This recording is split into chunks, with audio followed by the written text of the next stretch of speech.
सभी को मेरा नमस्कार। जो अगला हमारा पाठ है, पाठ हमारा दूसरा है, जिसका शीर्षक है राम लक्ष्मण परशुराम संवाद, और जिनके हमारे कवि हैं तुलसीदास जी।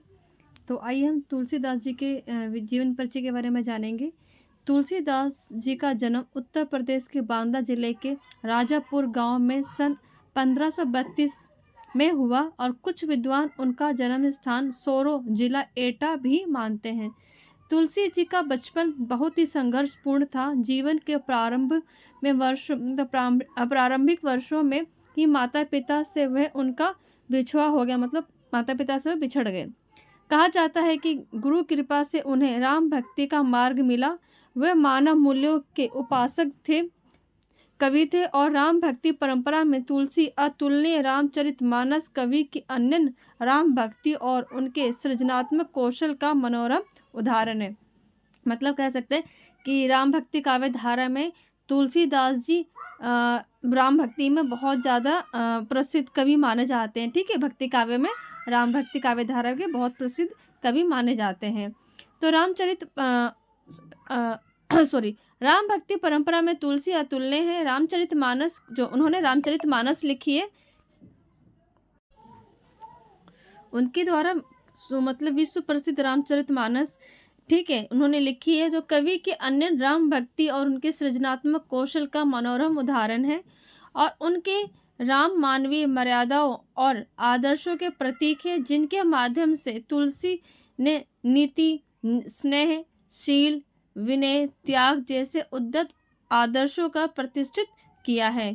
रामचरितमानस उत्तर भारत की जनता के बीच बहुत ही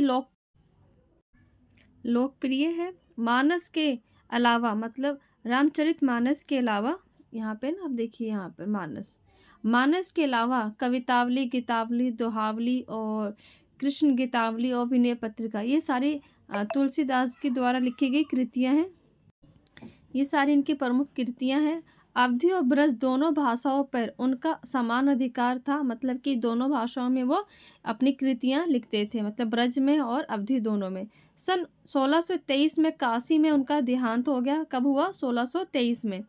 तुलसी जी ने रामचरितमानस की रचना अवधी में और विनय पत्रिका कवितावली की रचना ब्रज भाषा में की है। उस समय प्रचलित कवि काव्यों को तुलसी की रचनाओं में देखा जा सकता है। रामचरितमानस का मुख्य छंद चौपाई है, मतलब उनकी जो रामचरितमानस है वो चौपाई छंद में लिखा गया है, और बीच बीच में दोहे और सोठे और हरि गीतिका और छंद, अन्य छंद पिरोए गए हैं। विनय पत्रिका की रचना गे, मतलब कि इसको गा सकते हैं, गे में हुई है, गे पदों में हुई है। कवितावली में सवैया और कवित छंद की छटा देखी जा सकती है। मतलब विनय पत्रिका में क्या उसको पद को गा सकते हैं, और कवितावली में और कवित और सवैया के छंदों का प्रयोग किया गया। उनकी रचनाओं में प्रबंध और मुक्तक दोनों के काव्य उत्कृष्ट, मतलब मुक्तक और प्रबंध काव्य दोनों मिलते हैंगे। ठीक है, आगे देखेंगे। तो हम आगे हमारा यहाँ पे रामचरितमानस जो हमारे अंश में दिया गया हुआ है, तो यहाँ पे राम लक्ष्मण परशुराम संवाद, तो यहाँ पे उनका जो कहाँ से लिया गया है, रामचरितमानस के बालकांड से लिया गया है। तो आइए उनके इस विषय में जानेंगे कि ये अंश रामचरितमानस के बालकांड से लिया गया है। सीता स्वयंवर में, जब सीता स्वयंवर होता है, तो राम के द्वारा शिव धनुष को भंग कर दिया जाता है। भंग करने के बाद मुनि परशुराम को जब ये समाचार मिला, तो वो क्रोधित हो जाते हैं, मतलब गुस्सा हो जाते हैं, और वहाँ आते हैं, और शिव जो धनुष होता है वो शिव जी का धनुष होता है। शिव धनुष को खंडित देखकर वे आपे से बाहर हो जाते हैं, मतलब बहुत ज़्यादा क्रोधित हो जाते हैं। राम के विनय और विश्वामित्र के समझाने पर राम की शक्ति की परीक्षा लेकर अंततः उनका गुस्सा शांत होता है। मतलब बाद में उनकी जो परीक्षा लेते हैं राम जी की, तो अंततः उनका गुस्सा शांत हो जाता है। इस बीच राम, लक्ष्मण और परशुराम के बीच में जो संवाद होते हैं, तो उसका प्रसंग यहाँ पे प्रस्तुत किया गया हमारे पाठ्य पुस्तक में।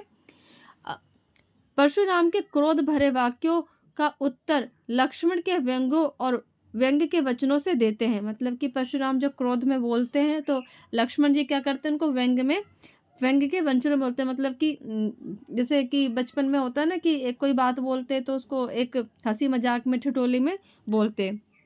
इस प्रसंग की विशेषता लक्ष्मण की वीर रस से पगी व्यंग्योक्तियों और व्यंजना शैली की सरस अभिव्यक्ति है। तो आइए जानेंगे राम लक्ष्मण परशुराम संवाद की किस प्रकार से हुआ है। तो आइए हम पंक्ति पढ़ते हैं जो सवैये छंद में लिखे गए। यहाँ पे देखिए हमारा यहाँ स्टार्ट होता है ये राम लक्ष्मण परशुराम संवाद। तो हमारा यहाँ से नाथ शंभु धनु भंज निहारा होई ही केहू एक दास तुम्हारा अहिसु कह कही किन मोही सुनी रिसाई बोली मुनि कोही सेवकऊ सो जो करे सेवकाई अरि करनी करी अरिय लड़ाई सुनुहु राम जेहि शिव धनु तोरा सहस बाहु सम सो रिपु मोरा सो बिल गाऊ बिहाई समाज न त मारे जहीं सब राजा सुनी मुनि बचन लखन मुस्काने बोले परशुधरनी अब मानो बहु धनु तोड़ी लड़काई कभू ना असी रही किन्हीं गोसाई यही धनु पर ममता के ही केतु सुन रियासी अब भृकुल केतु। ठीक है, तो आगे ये हैगा, ये पंक्ति और है रे निरप बालक काल बस बोलत तो ही ना संभार धनु ही सम त्रिपुरा त्रिपुरा रिधनु विदित सकल संसार। तो यहाँ पर जब पे परशुराम जी आते हैं संबोधन मतलब होता है शिव जी का धनुष होता है, तो उसको जब तोड़ दिया जाता है तो उसको जब ये बात पता लगती है तो उसका ये संवाद होता है। तो जहाँ पर आइए हम इसका अर्थ जानेंगे। अर्थ हमारा इस प्रकार से परशुराम के क्रोध को देखकर श्री राम बोले हे नाथ शिवजी के धनुष को तो तोड़ने वाला आपका कोई एक दास ही होगा। मतलब राम जी बोलते हैं कि धनुष को तोड़ने वाला आपका दास ही होगा। क्या आज्ञा है मुझसे क्यों नहीं कहते। कहते क्या आज्ञा मुझसे क्यों नहीं कहते। ये सुनकर मुनि क्रोधित होकर बोले कि सेवक वह होता, अगर सेवक होता है जो सेवा करे, जो सेवक होता है सेवा ही करे। ठीक है, शत्रु का काम करके तो लड़ाई ही करनी चाहिए। अगर शत्रु का ये काम करा है तो लड़ाई ही करनी चाहिए। हे राम सुनो, जिसने शिव जी के धनुष को तोड़ा है वह, ठीक है, सहस्त्र बाहु मतलब सहस्त्र बासु के समान, मतलब उनका शत्रु था। सहस्त्र बाहु के समान मेरा शत्रु है। वह समाज को छोड़कर अलग हो जाए, नहीं तो सभी राजाओं को मारा जाए। मतलब कि अगर है तो मेरे सामने आ जाए, नहीं तो मैं सभी राजाओं को मार दूंगा। परशुराम के वचन सुनकर आपने पंक्ति में देखा होगा कि यहाँ पर आप देख रहे थे कि सुनी मुनि वचन, अगर मतलब कि परशुराम के वचन सुन के लखन मुस्काने लगे। लखन क्या करने लगे? मुस्काने लगे। तो यहाँ पर आप देखेंगे कि परशुराम के वचन सुन के लक्ष्मण जी मुस्कुराए और अपना अपमान करते हुए और उनका अपमान करते हुए बोले कि बचपन में हमने बहुत से धुनिया तोड़ी, मतलब धनुष तोड़े हैं, धनुष तोड़ डाले हैं बचपन में, किंतु आपने ऐसा क्रोध कभी नहीं, मतलब आपका जैसा आज तक क्रोध किसी ने नहीं किया। इसी धनुष पर इतनी ममता, इतना प्यार किस कारण है ये। तो लक्ष्मण जी कहते हैं किस कारण है इतना प्यार। यह सुनकर भृंगुवंश, मतलब कि जो हमारे परशुराम जी हैं भृंगुवंश के हैंगे, तो उसको आप देखेंगे तो हर जगह ये इनका इसी नाम से इनको बोधित किया जाएगा, मतलब पहचान की जाएगी। भृगुवंश की ध्वजा मतलब झंडा की ध्वजा स्वरूप परशुराम जी क्रोधित होकर कहने लगे, अरे राजपुत्र, कालवश में होकर भी, मतलब कालवश यहाँ आपने सुना होगा कि पंक्ति में सुना होगा, हे निरुप बालक कालवश मतलब काल, मृत्यु। कहते कालवश में होकर भी तुम होकर भी मुझे बोलने में कुछ होश नहीं, मतलब तुम जो बोल रहे हो उसमें कुछ होश नहीं। सारे संसार में विख्यात है, मतलब सारे संसार में पता है कि शिव जी का ये धनुष क्या धनु ही के समान है, मतलब अन्य धनुष है जो सामान्य धनुष के समान है। तो इस प्रकार से ही संवाद होता है। अगली पंक्ति पढ़ेंगे। तो अगली पंक्ति हमारी यही, लखन कहा हसी हमरे जाना सुनहु देव सब धनुष समाना, का छति लभु जून धनु तोरे, देखा राम नयन के भोरे, छुअत टूट रघुपति हूँ, ना दोसु मुनि बिनु काज अरे कत रोसु, बोले चिते परसु की ओरा, रे सठ सुनहि सुभाऊ न मोरा, बालको बोली बधो नहीं तोरी, केवल सुनी जड़ जनाहि मोही, बालक ब्रह्मचारी अति कोही, विश्व विदित क्षत्रिय कुल द्रोही, भुजबल भूमि भूप बिनु किन्ही, विपुल बार मधि देव नहीं दिनहि, सहस्र बाहु भुज देव निहारा, परशु बिलोकु महिप कुमारा। ठीक है, आगे रहेगा। मातु पिता हो जनी सोच बस, करसी महिष किशोर, गर्भ के गर्भन के गर्भक दलन, परसु मोर अति घोर। तो इसका भावार्थ इस प्रकार से है। तो आपने यहाँ पे पढ़ा था कि लखन क्या करने लगते हैं, हंसने लगते हैं। तो कहते हैं यहाँ पे लखन कहा हंसी हंस के, लखन कहे हंसी हमारा जाना, मतलब कहने लगे लक्ष्मण जी हंसकर कहा, हे देव सुनिए, मतलब परशुराम से कहते हैं कि सुनिए, हमारे जान में तो सभी धनुष एक ही होते हैं। उन्होंने कहा मेरे जानने में सारे धनुष एक ही होते हैं। लिखा ना कि हमारे जानने में क्या एक ही समान, सुनो देव सब धनुष समान। उन्होंने कहा कि सारे धनुष क्या होते हैं, एक समान होते हैं। ठीक है, तो अब यहाँ पे का छति लघु जून धनु तोरे, देखा राम नयन के भोरे। तो कहते हैं पुराने धनुष तोड़ने में क्या है हानि, मतलब हमें पुराने धनुष को तोड़ने में क्या हानि है, क्या लाभ है। तो यहाँ पे श्री रामचंद्र ने तो इन नवीन के धोखे से तोड़ दिया, इनको तो मतलब नया समझ के तोड़ दिया, नया समझ के क्या कर दिया, तोड़ दिया। अछूत टूट रघुपति ना देशु, मुनि बिनु काज अरि कत रोसु। तो बोले चितु परसु की ओरा, हे रे सठ सुनेही सुभाव न मोरा। तो यहाँ कहने लगते हैं मुनि आप बिना ही कारण किसी लिए क्रोध करते हैं, मतलब किसके लिए क्रोध करते बिना कारण। परशुराम आपने भरसे ही की ओर देख कर बोले, मतलब कि परशुराम उनके तरफ देख के बोले, अरे दुष्ट तूने मेरा स्वभाव नहीं सुना, मतलब तूने मेरे को नहीं जाना कि मैं कितना क्रोधित होता, कितना गुस्सा होता, मेरा स्वभाव नहीं जाना। तू मुझे बालक जानकर मैं तुझे बालक जानकर नहीं मारता हूँ। अरे मूर्ख, क्या तू मुझे नीरा मुनि ही जानता है। वो कहता है कि अरे तू मुझे क्या नीरा मुनि जानता है। लिखा बाल को बोली बोधे नहीं तेहु, मगर तुम्हें बालक समझ के मैं तुम्हें नहीं मारता हूँ। केवल मुनि जड़ जान ही मोही, बाल ब्रह्मचारी अति कोही, विश्व विदित क्षत्रिय कुल द्रोही। तो आगे कहते हैं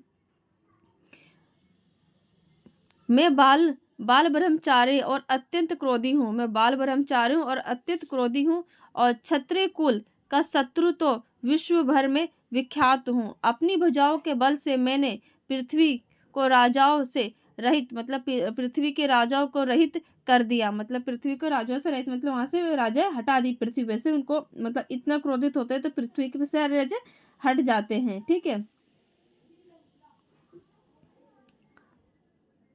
हे राजकुमार, सशस्त्र बाहु की भुजाओं को काटने वाले मेरे इस फरसे मतलब जो उनका एक शस्त्र बोलते हैं, जो उनके टांगे रहते हैं, उसको फरसे को देख, अरे राजा के बालक तू अपने माता पिता की सोच, यहाँ पे सुनने, अपनी मातु पिता जनी सोच बस करसी, महिष किशोरा, गर्भहीन गर्भक दलन, परसु मोर अति घोर। तो यहाँ कहते हैं कि बालक तू अपने माता पिता को सोच के बस ना कर, मतलब कि अपने माता पिता के सोच की बस ना कर। मेरा फरसा, मतलब जो उनका हथियार होता है, मेरा फरसा बड़ा भयानक है, ये गर्भों के बच्चों का भी नाश करता है, मतलब जो माता के गर्भ में जो बच्चा होता है उसका भी नाश कर देता है। तो आइए अगला पंक्ति पढ़ेंगे। अगला हमारा यहाँ पर है। ठीक है, बिसही लखनऊ बोले मृदु बानी, अहो मनुषी महाभट्ट मानी, पुनि पुनि मोही देखाव को ठाऊ, चहत उड़ान फूकी पहाड़ू पहाड़ू। यहाँ कुंभ यहाँ कुंभ यहाँ कुंभड़ बताई को नाही, जे तर्जनी देखी मारी जाही। देखी कुठारू सरासन बाना, मैं कछु कहा सहित अभिमाना। भृसुत समझियो जनेऊ बिलोकी, जो कछु कहू सहु रिस को रोकी। सुर मही सुर हरिजन अरु गाई, हमरे कुल इन्ह पर न सुराई। बंधे पापु अप कीर्ति हारे, और मारतहु पा परहि तुम्हारे। कोटि कुलस सम बचनु तुम्हारा, व्यर्थ धरु धनुबान ठुकारा। अब इसके बाद यहाँ पर है, जो बिलोकी अनुचित कहेयु, क्षमहु महामुनि धीर। सुनी सरोष भृगुवंश मणि, बोले गिरा गंभीर। तो इसका भावार्थ इस प्रकार से, तो यहाँ पर भावार्थ इस प्रकार से कि लक्ष्मण जी हंसकर कोमल वाणी मतलब मृदुल वाणी में बोलते, कोमल वाणी से बोले, अहो मुनीश्वर, आप अपने को बड़ा भारी योद्धा समझते हैं। मतलब लक्ष्मण जी कहते हैं आप अपने आप को बहुत बड़ा योद्धा समझते हैं, बार बार मुझे कुल्हाड़ी दिखाते हैं, फूंक से पहाड़ उड़ाना चाहते हैं। और क्या मतलब फूंक से आप पहाड़ उड़ाना चाहते हैं। यहाँ कोई कुम्हड़े की बतिया या मतलब बहुत छोटा फल नहीं है। ठीक है, कुम्हड़े की बतिया ये बहुत छोटा फल नहीं, जो तर्जनी मतलब कानी उंगली, ठीक है, तर्जनी उंगली अंगूठे के पास जो उंगली होती है, तर्जनी उंगली कानी उंगली, तर्जनी मतलब अंगूठे के जो पास की उंगली होती है, उंगली को देखते ही मर जाती है। गुठार और धनुष बाण देखकर ही मैंने कुछ अभिमान सहित कहा था।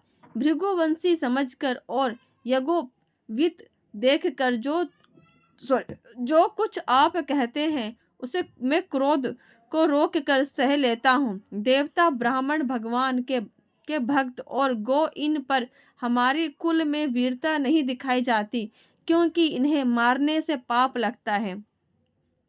ठीक है, वो कहते हैं कि हमें इनको अगर हम इनको नहीं मारते, देवता ब्राह्मण भगवान भक्त और गाय गो को नहीं मारते, क्योंकि हमारे कुल में इनको मारना वीरता नहीं समझा जाता। ठीक है, मतलब इनको मारने से पाप लगता है, और इनसे हार जाने पर उनके हार जाने से अपकीर्ति होती है। ठीक है, इसलिए आप मारे तो भी आपके पैर ही पड़ना पड़ेगा। अगर हम आपको मारेंगे तब भी आपके पैर पड़ना पड़ेगा।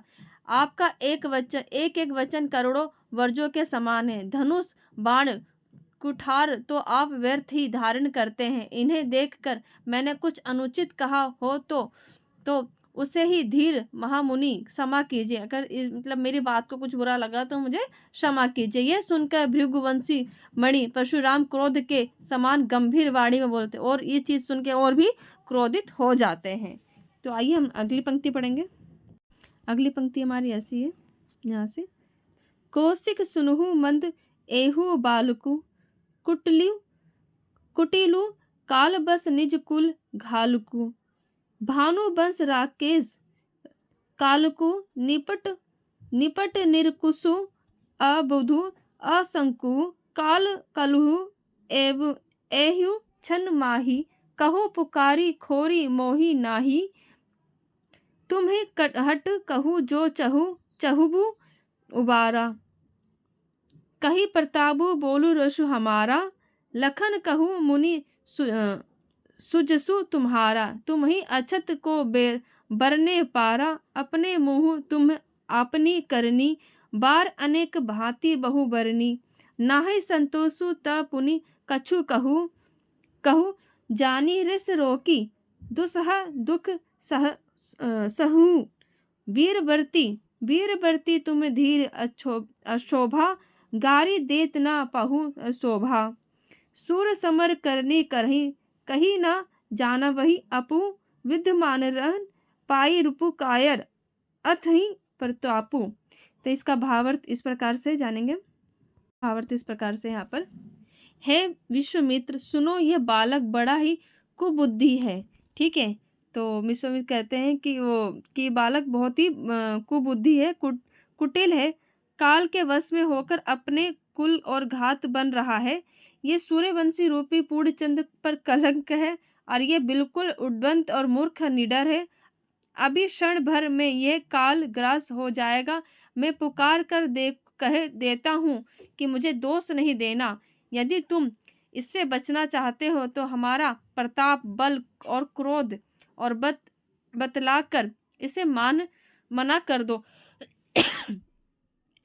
इधर लक्ष्मण जी कहते हैं, हे मुनि, आपका सुयश मतलब आपका जो यश है, आपके रहते दूसरा कौन वर्णन कर सकता है। आपने अपने ही मुंह से अपनी करनी अनेकों बार बहुत प्रकारों से वर्णन कर दिया है। इसके इतने पर भी संतोष ना हुआ हो तो फिर कुछ कह डालिए। कहते हैं कि आपने अपनी वीरता के बारे में बहुत बार वर्णन कर दिया, अगर कुछ बाकी रह गया तो वो भी कह दीजिए। क्रोध रोक कर असत दुख मत सहिए, मतलब कहते हैं अपने क्रोध को रोक के दुख मत सहिए। आप वीरता का व्रत धारण करने वाले धैर्यवान और शोभ रहित हैं। गाली देते शोभा नहीं देते, मतलब गाली देते हो शोभा नहीं देते। सूरवीर तो युद्ध में और सूरवीरता का प्रदर्शन करते, जो सूरवीर होते हैं वो युद्ध में प्रदर्शन करते हैं सूरवीरता का। कहकर अपने को नहीं जनाते, वो अपने आप को कहकर अपने आप का प्रदर्शन नहीं करते, नहीं जताते।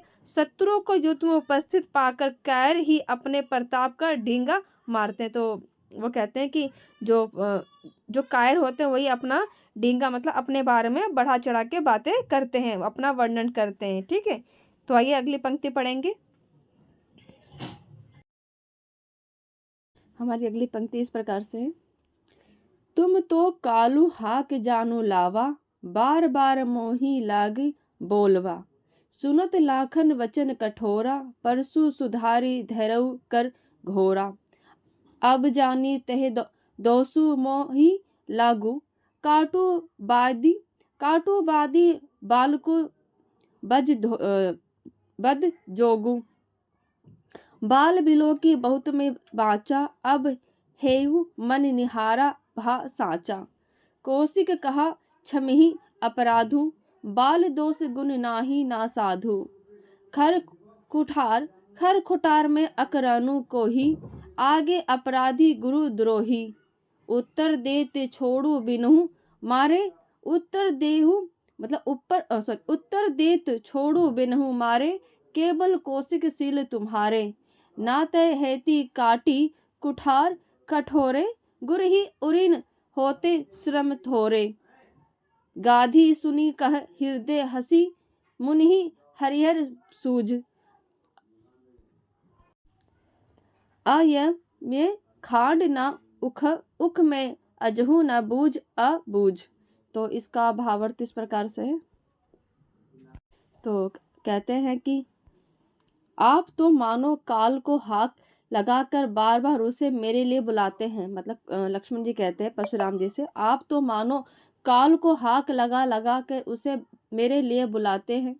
लक्ष्मण जी के कठोर वचन सुनते ही परशुराम जी ने अपने भयानक परसे को सुधार कर हाथ में लिया, मतलब अपने शरीर में से मतलब जहाँ टांगा था उसको उठा के लिया हाथ में, और बोले, अब लोग मुझे दोष न दे, ये कड़वा बोलने वाला बालक मारे जाने के ही योग्य है। इससे बालक को देख मैंने इसे बहुत बचाया, पर अब यह सचमुच मारने को ही आ गया है।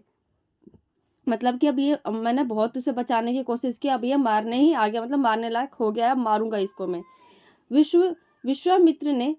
विश्वामित्र जी ने कहा, अपराध क्षमा कीजिए, बालकों के दोष और गुण को साधु लोग नहीं गिनते। मतलब कहते हैं कि विश्वामित्र कहते हैं कि साधु लोग गुण और दोष नहीं गिनते। ठीक है। परशुराम जी बोले, तीखी धार कुठार में दया रहित क्रोध, और यह क्रोध मतलब क्या, जो तीखा धार मतलब जो कठोर वचन बोल रहे हैं, तो इसमें क्या दया दी जाए, क्या दया की जाए। मैं दया रहित और क्रोध मतलब मेरे में दया नहीं है, मैं क्रोध के सहित, ये गुरुद्रोही है, मतलब गुरुद्रोही है, अपराधी है, मेरे सामने उत्तर दे रहा है, मतलब मेरे सामने उत्तर दे रहा है, ये क्या गुरु का द्रोही है और अपराधी हैगा।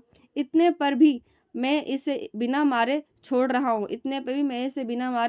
हूँ, सो है विश्वामित्र, मतलब सिर्फ आपके लिए के विश्वामित्र जी, केवल तुम्हारे प्रेम के लिए, से नहीं तो इसे इस कठोर कुठार के काट कर, मतलब जो कुठार से क्या काट कर, थोड़े ही श्रम में, थोड़े ही टाइम में गुरु जी के उत्तीर्ण कर दूं, गुरु जी के सामने भेंट चढ़ा दूंगा। विश्वामित्र जी ने हृदय में हंसकर कहा, परशु को हरा ही, मतलब परशुराम को हरा सूझ रहा है, मतलब हरा ही सूझ, मतलब हराना ही हर जगह सूझ रहा, हरा सूझ रहा है, अर्थात सर्वत्र विजयी होने के कारण ही श्री राम को भी असाधारण क्षत्रिय समझ रहे। तो अंदर विश्वामित्र हंसने लगते हैं और कहते हैं कि परशुराम हर जगह, मतलब सर्वत्र विजयी होने के कारण राम और लक्ष्मण को साधारण क्षत्रिय समझ रहे, मतलब साधारण क्षत्रिय, मतलब जो समझ रहे हैं, ठीक है।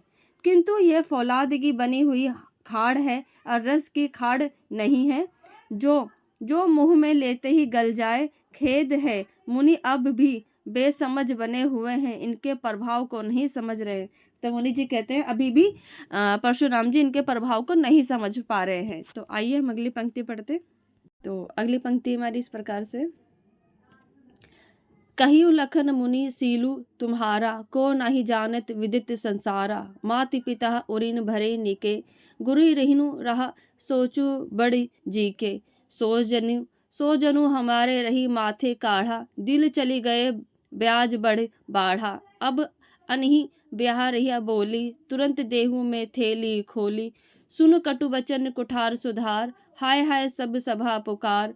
भ्री भर परशु देख बाहु मोही, विप्र विचारी ब्रचो निप्रदोही। मिले ना कबहु सुभट रन गाढ़े, दुज देवता घर रही के बाढ़े। अनुचित कही सबू लोग पुकारे, रघुपति सयान नहीं लखनऊ निवारे। मतलब आगे है, लखन उतर आहुति सरिस, भृगुबर कोपु कृसानु। बढ़त देखी जल सम बचन, बोले रघुकुल भानु। तो इसका भावार्थ इस प्रकार से, तो लक्ष्मण जी ने कहा, हे मुनि आपके प्रेम को कौन नहीं जानता। तो कहते हैं कि आपके प्रेम को कौन नहीं जानता, वह संसार भर में प्रसिद्ध है। आप माता पिता से तो अच्छी तरह से उत्तीर्ण हो ही हैं, मतलब आप अपने माता पिता से अच्छी तरह से उत्तीर्ण ही हुए हैं। अब गुरु का ऋण रहा है, अब क्या गुरु का ऋण रहा है, जिसका जी मैं बड़ा सोच रहा हूँ, जिसका मैं जी में बहुत सोच रहा हूँ, वह मानो हमारे माथे काढ़ा था, मतलब हमारे माथे पे काढ़ा था। बहुत दिन बीत गए हैं, इससे ब्याज में, मतलब बहुत दिन बीत गए हैं, ब्याज की बहुत ब्याज बढ़ रहा है, ठीक है। मतलब गुरु जी के ऊपर जो ऋण है उसका ब्याज बहुत ज़्यादा बढ़ रहा है। अब किसी हिसाब करने वाले को बुलाया जाए तो मैं तुरंत थैली को खोल कर दे दूं। कहते हैं कि कोई हिसाब करने वाले को बुलाए, मैं तुरंत थैली खोलूं और दे दूं। लक्ष्मण जी के कड़वे वचन सुनकर परशुराम ने कुठार संभाला। अब ये वचन सुनते ही परशुराम ने क्या, अपनी कुठार को निकाला। सारी सभा हाय हाय करके पुकार रही थी, सारी सभा हाय हाय पुकार रही थी। अब मतलब अब तो लड़ाई झगड़ा या अब मार देंगे। लक्ष्मण जी ने कहा, हे भृगु श्रेष्ठ, आप मुझे फरसा दिखा रहे हैं। तो कहते हैं लक्ष्मण जी, मतलब हे भृगु श्रेष्ठ, मतलब परशुराम को कहते हैं कि आप मुझे फरसा दिखा रहे हैं, खड़ग दिखा रहे हैं। पर हे राजाओं के शत्रु, वो कहते हैं तुम राजाओं के शत्रु, मैं ब्राह्मण समझकर बचा रहा हूँ। मैं कह रहे कि लक्ष्मण कहते हैं मैं ब्राह्मण समझ के बचा रहा हूँ। आपको कभी रणधीर बलवीर भी नहीं मिले, मतलब आपको कभी भी युद्ध भूमि में कोई बलवीर नहीं मिले। हे ब्राह्मण देवता, आप घर ही में बड़े हैं। वो कहते हैं कि आप ब्राह्मण देवता, आप घर में ही बड़े हैं। यह सुनकर अनुचित कहकर सब लोग पुकार उठे। तो ये चीज लोग जो सभा में बैठे होते हैं, ये लोग बोल के अनुचित कह के लोग पुकारने लगते हैं। तब श्री रघुनाथ जी ने इशारे से लक्ष्मण जी को रोक लिया। तब श्री राम जी ने क्या, लक्ष्मण को इशारे से उनको रोक दिया। लक्ष्मण जी के उत्तर से जो आहुति के समान थे, मतलब जो उनके वचन थे वो आहुति के समान थे। तो परशुराम के क्रोध रूपी अग्नि को बढ़ते देख रघुकुल के सूर्य रामचंद्र जी जल के समान शांत करने वाले वचन बोले। इसके बाद उन्होंने परशुराम जी को, राम जी ने ऐसे वचन बोले कि परशुराम जी शांत हो गए, ठीक है, तो ये शांत हो गए क्योंकि अंतिम में वो बहुत ज़्यादा क्रोधित हो जाते हैं और अपने खड्ग निकाल लेते हैं लक्ष्मण को मारने के लिए, और इस बीच में सारी सभा हाय-हाय करने लगती है। और ये देख श्री राम जी उनको शांत कराने के लिए जैसे एक शांत जल होता है उसके समान अपने वचन बोलते हैं, और ये वचन सुन के परशुराम जी बिल्कुल शांत हो जाते हैं। तो इस प्रकार से हमारा यहाँ पे ये जो पाठ होता है ख़त्म हो जाता है। जो ये राम लक्ष्मण परशुराम संवाद था, तो तुलसी जी द्वारा लिखा गया, ये रामचरितमानस से लिया गया था। तो आप सबका बहुत बहुत धन्यवाद। आप ऐसे ही पढ़ते रहे, आगे बढ़ते रहे। Thank you.